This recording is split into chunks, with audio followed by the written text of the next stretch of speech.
Welcome back to Telegram TV. I'm business reporter Dan MacEachern. The Newfoundland and Labrador economy, by some measures, is strong. Employment is at record levels, helping to sustain consumer spending. But provincial government spending is also at record levels, and Finance Minister Jerome Kennedy in February announced the government is forecasting deficits totaling $4 billion over 3 years. Among the factors are declining oil revenues and the loss of Atlantic Accord revenue. Here to help me make sense of the provincial economy is the Executive Director of the Newfoundland and Labrador Employers Council, Richard Alexander. Richard, thanks for joining us. Thanks for the offer. So what's going on with the provincial economy? After years of balanced budgets and debt repayments, now the provincial government is forecasting $1.6 billion deficits in each of the next 2 years. So is the economy strong or not? Are we going backwards? Yeah, the economy is strong. There's been a lot of people out there talking about have-not province and why have-not people and the ads that the unions are running and things like that. But I think that people understand that it is possible to have record levels of revenue coming into the province, which is what we've had over the last number of years, but still have a spending problem. And it's clear that based on the size of our public service, which is the largest of any jurisdiction in North America. And with the dip in oil revenues that we're going to have over the next couple of years, that we need to cut back spending. And I think that's the prudent thing, and I think that's what people expect our governments to be doing in times when revenues drop a little bit. Some of these problems with the deficit we knew were coming. The loss of the Atlantic Accord, for example, we knew that oil production was going to be down last year. So shouldn't the provincial government have planned better for these last couple of budgets? Yeah, I think so. I mean, at pre-budget consultations, we said to the finance minister that we believe that this government has overspent, and we're not the only ones out there. We've been talking about spending restraint, spending within our means. If you're spending greater than the GDP growth in the province on a year after year after year, well then, yeah, eventually you're going to get into a position that we're in now where you just can't sustain that spending. So, spending at the maximum level of revenues that are coming in, spending to the peak, is unsustainable over the long term. And we've been saying that for 4 or 5 years now at pre-budget consultations. Let's talk about diversification. Is our province too dependent on resource revenue, like mining and oil? Yeah, I think we have a resource-based economy. That is what the economy of Newfoundland and Labrador is, and that's very different than Ontario would be more of a manufacturing sector. So I think it's about this province looking for using that resource revenue, which is non-renewable. Our oil revenue is non-renewable, and then investing that for the next generation and then the generation after that, investing for our children. And this government has, done some positive things. I mean, there's a lot of talk about Muskrat Falls and how that's going to provide stable electricity rates for the long term for this province, and that's a positive thing. And I think that's a good investment. But even with those investments and that attempt to diversify our economy, we still have some significant debt levels in this province, the third highest net per capita debt of any province. And we're looking at some serious issues with regard to public sector pensions and post-retirement liabilities. And everybody's talking about the $7 billion in Muskrat Falls, but nobody's talking about the $8 billion of debt that's already been promised and has already been spent. And that's going to affect not only taxpayers today, but it's going to affect our children's tax rates and their ability to save for their own retirement. So we have some opportunities in terms of diversification, but we need to get our fiscal house in order. Let's move from the big picture down to a more individual level with individual employers. What's the biggest challenge for employers in the province right now? Well, the biggest challenge for employers, I think, would have to be just dealing with the labor market. Shortage of workers, fewer workers out there, and large demand for jobs, and making sure that there are people there to fill the vacancies within organizations, and to maximize the economic opportunities.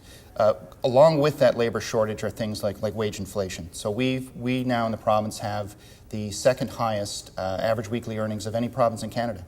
So the days of Newfoundland and Labrador paying low wages, those are gone. Those are over, and we're going to see wages continue to increase. And there's a lot of challenges that go along with that. Some employers, quite frankly, cannot afford to increase wages at the speed at which they're increasing. So it's a challenge for many employers in this province. The federal government recently implemented changes to employment insurance that clarified, among other things, how far workers should be expected to travel for a job, and also classifies workers into frequent users, not so frequent users of employment insurance. You've said that these changes have helped employers in the province. How so? Well, we took a very strong and public stance on employment insurance, as you know. We firmly believe that employment insurance system, as it was structured, was impacting our ability to fill those job vacancies. We contracted corporate research associates to do some research for us, and they found that about 60% of employers in the province had employees come to them, ask for a layoff, and 40% of employers said that it actually had somebody request a layoff to go on employment insurance. So that's a problem when we're trying to fill positions. Since the federal government came out with their changes to employment insurance, we've seen some significant improvements in the labor market.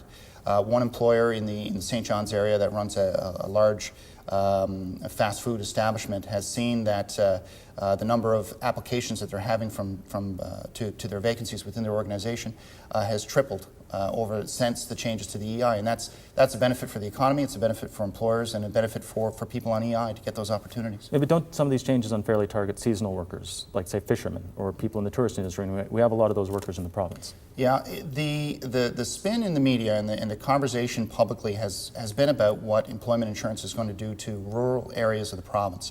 If you actually look at the changes, what they say is if there's no job within your local area, then there should be no problems in terms of remaining on employment insurance, and that's what employment insurance is for.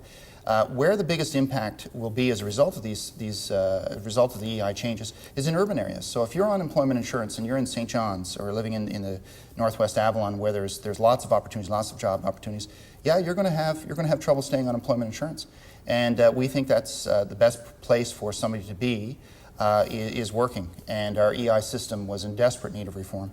Well, you mentioned wage inflation, but aren't some of these changes like EI and temporary foreign worker program, don't these methods also help employers keep wages down, though? No, I don't think so. I think that's a bit of a misnomer. I mean, the fact that in this province we have the second highest average weekly earnings of any province in Canada should say that there are some significant pressures on wages in this province. This is a good time to be looking for a job in Newfoundland Labrador. Wages have gone up and jumped dramatically. They'll continue to increase dramatically.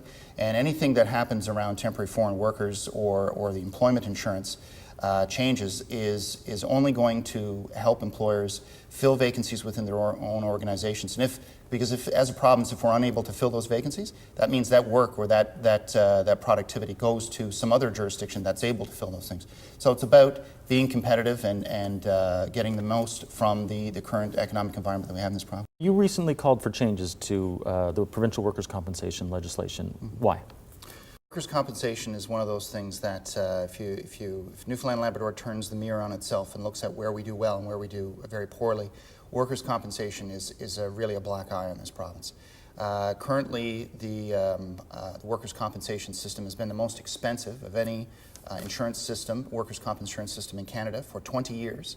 It costs businesses in this province anywhere from 33% to 89% higher than what the Canadian average is. Currently, we're at 42%, and it takes us way too long to get injured workers back to work following an injury. We're 122 days to do that, whereas the Canadian average is 65. So there are some significant challenges with this workers' compensation system, and we need this government to make some fundamental changes to the legislation so that the Commission has the tools to be able to control costs.